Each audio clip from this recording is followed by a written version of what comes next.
Good afternoon. There's a medical revolution happening all around us, and it's one that's going to help us conquer some of society's most dreaded conditions, including cancer.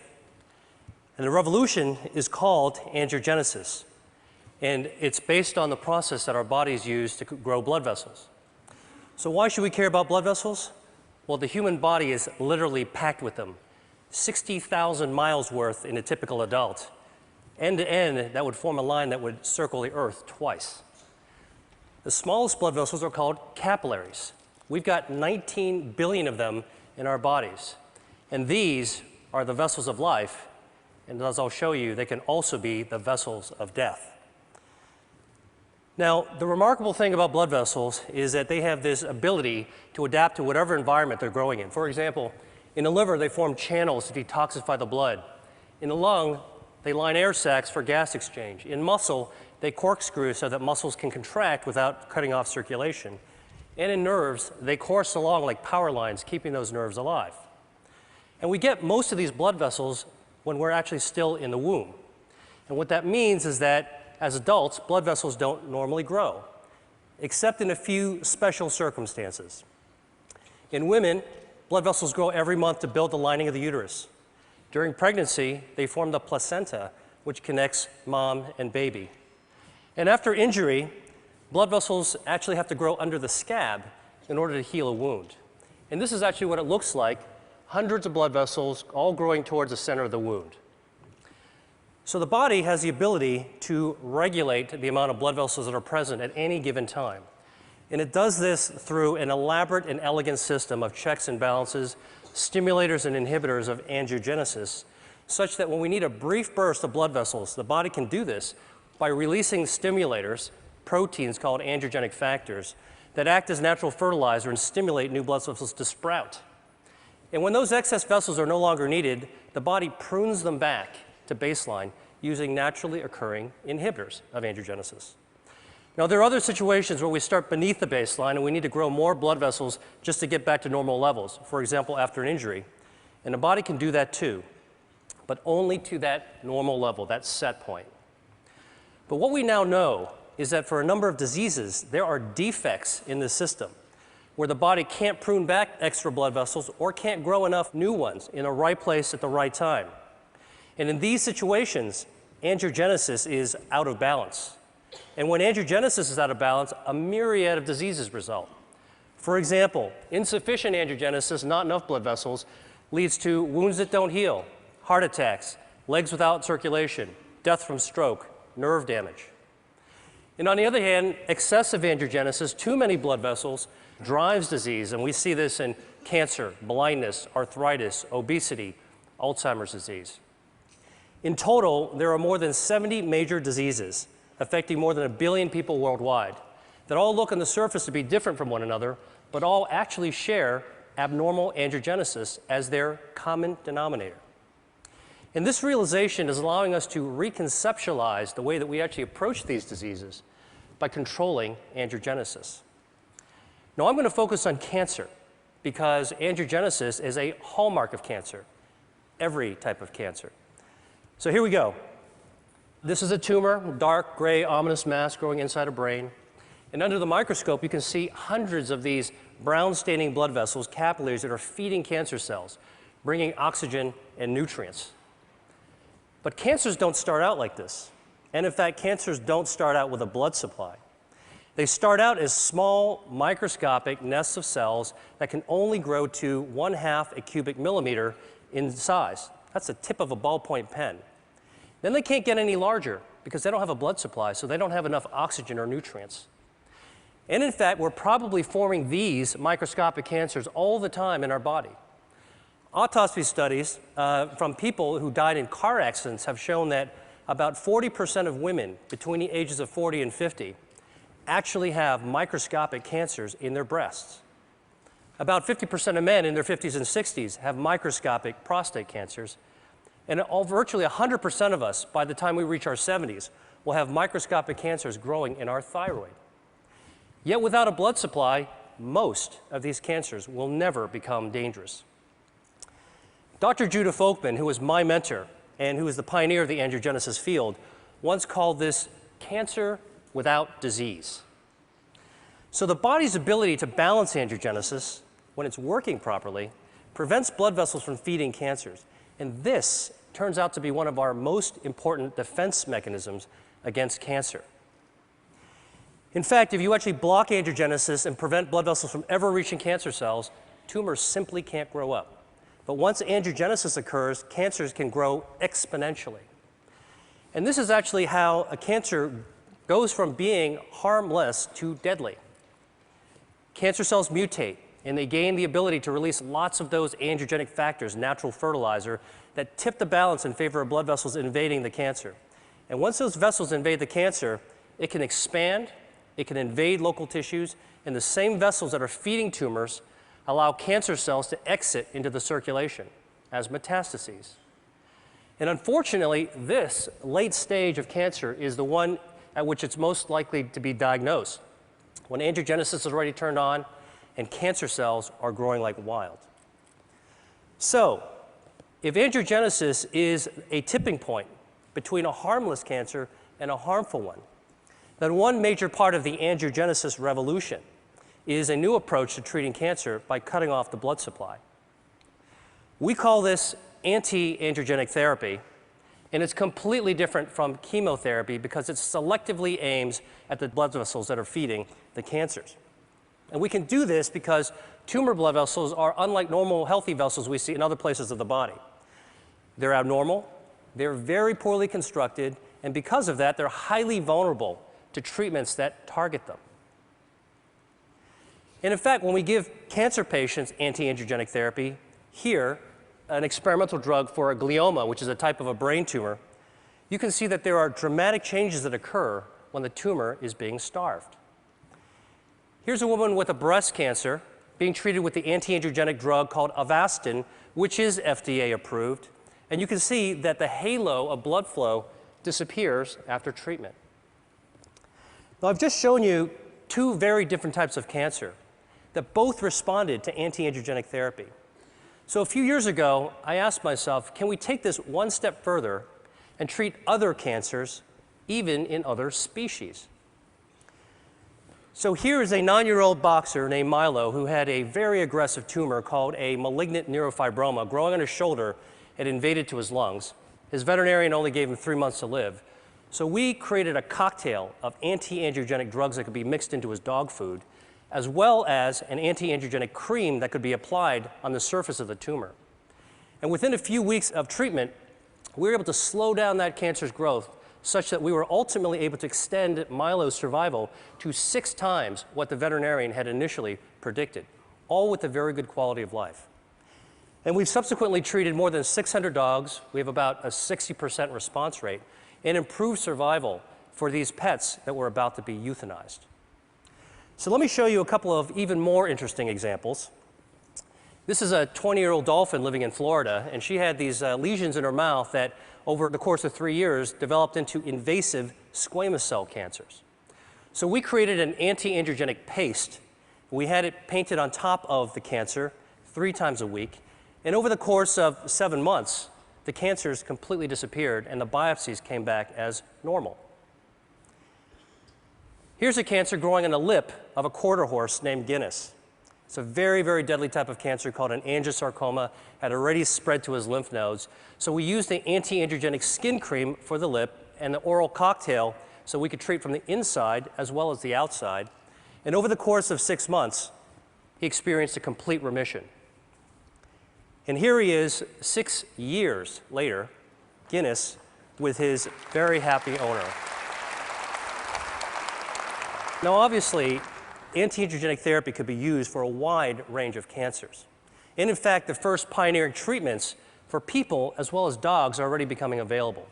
There's 12 different drugs, 11 different cancer types, but the real question is, how well do these work in practice? So here is actually the patient survival data from 8 different types of cancer. And the bars represent survival time taken from the era in which there was only chemotherapy or surgery or radiation available. But starting in 2004, when anti-angiogenic therapies first became available, you can see that there has been a 70 to 100% improvement in survival for people with kidney cancer, multiple myeloma, colorectal cancer, and gastrointestinal stromal tumors. That's impressive. But for other tumors and cancer types, the improvements have only been modest. So I started asking myself, why haven't we been able to do better? And the answer to me is obvious. We're treating cancer too late in the game, when it's already established and oftentimes it's already spread or metastasized. And as a doctor, I know that once a disease progresses to an advanced stage, achieving a cure can be difficult, if not impossible. So I went back to the biology of angiogenesis and started thinking, could the answer to cancer be preventing angiogenesis? Beating cancer at its own game, so that cancers could never become dangerous. This could help healthy people, as well as people who have already beaten cancer once or twice and want to find a way to keep it from coming back. So to look for a way to prevent angiogenesis in cancer, I went back to look at cancer's causes. And what really intrigued me was when I saw that diet accounts for 30 to 35% of environmentally caused cancers. Now, the obvious thing is to think about what we could remove from our diet, what to strip out, take away. But I actually took a completely opposite approach and began asking, what could we be adding to our diet that's naturally anti-angiogenic, that could boost the body's defense system and beat back those blood vessels that are feeding cancers? In other words, can we eat to starve cancer? Well, the answer is yes, and I'm going to show you how. And our search for this has taken us to the market, the farm, and to the spice cabinet, because what we've discovered is that Mother Nature has laced a large number of foods and beverages and herbs with naturally occurring inhibitors of angiogenesis. So here's a test system we developed. At the center is a ring from which hundreds of blood vessels are growing out in a starburst fashion. And we can use this system to test dietary factors at concentrations that are attainable by eating. So let me show you what happens when we put in an extract from red grapes. The active ingredient is resveratrol. It's also found in red wine. This inhibits abnormal angiogenesis by 60%. Here's what happens when we add an extract from strawberries. It potently inhibits angiogenesis.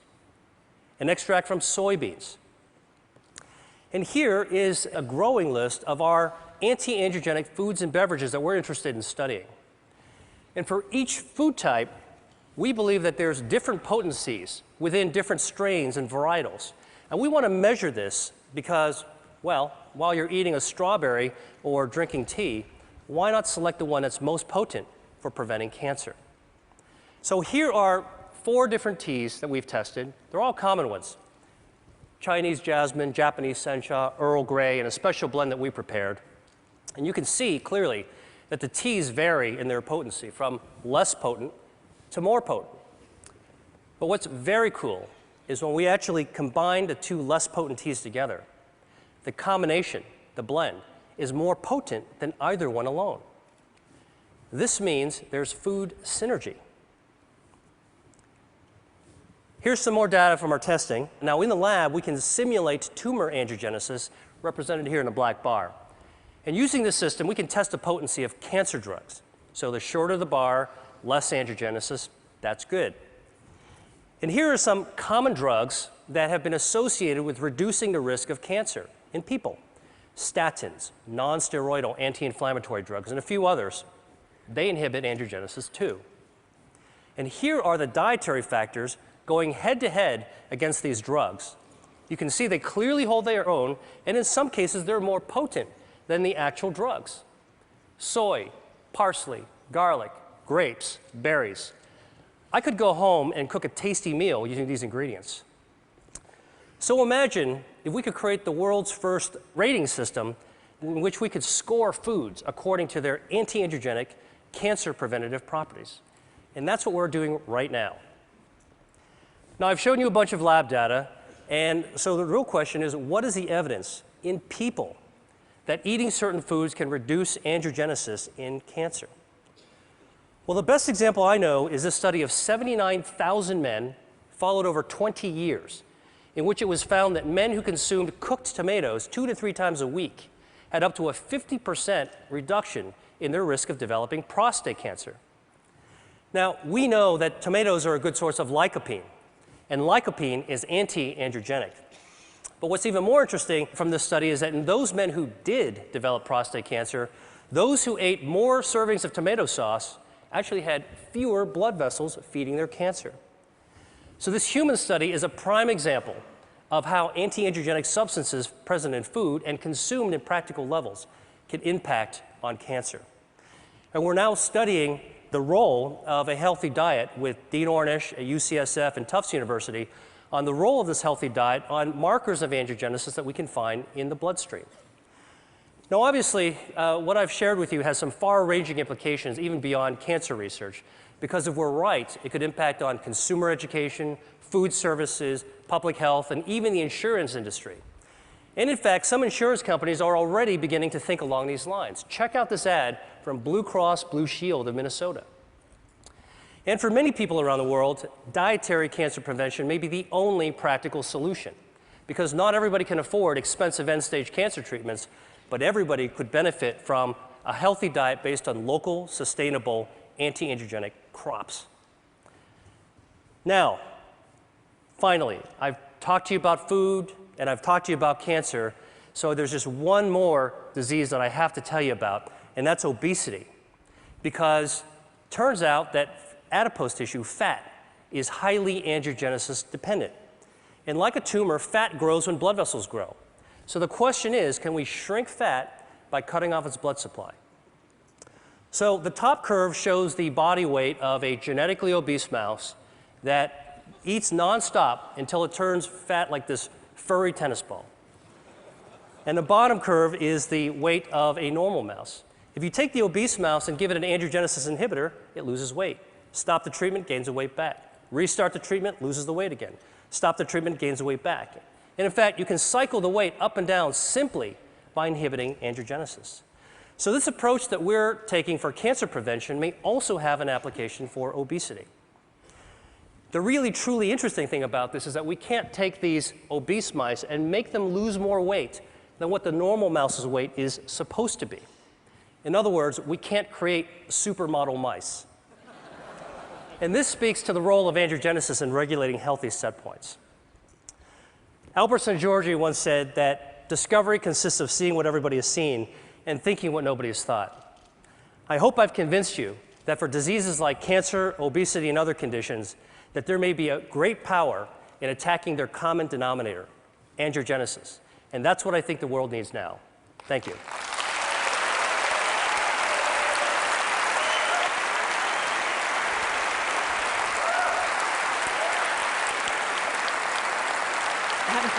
So these drugs aren't exactly, they're not exactly in mainstream cancer treatments right now. For anyone out here who has cancer, what would you recommend? Do you recommend pursuing these treatments now for most cancer patients? So there are anti-androgenic treatments that are FDA approved. And if you're a cancer patient or working with or advocating one, you should ask about them. And there are many clinical trials. The Angiogenesis Foundation is following almost 300 companies. And there's about 100 more drugs that are in the pipeline. So consider the approved ones, look for clinical trials. But then between what the doctor can do for you, we need to start asking, what can we do for ourselves? And this is one of the themes that I'm talking about, is we can empower ourselves to do the things that doctors can't do for us, which is to use knowledge and take action. And if Mother Nature has given us some clues, we think that there might be a new future in the value of how we eat. And what we eat is really our chemotherapy 3 times a day. Right. And along those lines, for people who might have risk factors for cancer, would you recommend pursuing any treatment sort of prophylactically, or simply pursuing the right diet with lots of tomato sauce? Well, you know, there's abundant epidemiological evidence, and I think in the information age, it doesn't take long to go to a credible source like PubMed, the National Library of Medicine, to look for epidemiological studies for cancer risk reduction based on diet and based on common medications. And that's certainly something that anybody can look into. Okay, well, thank you so much.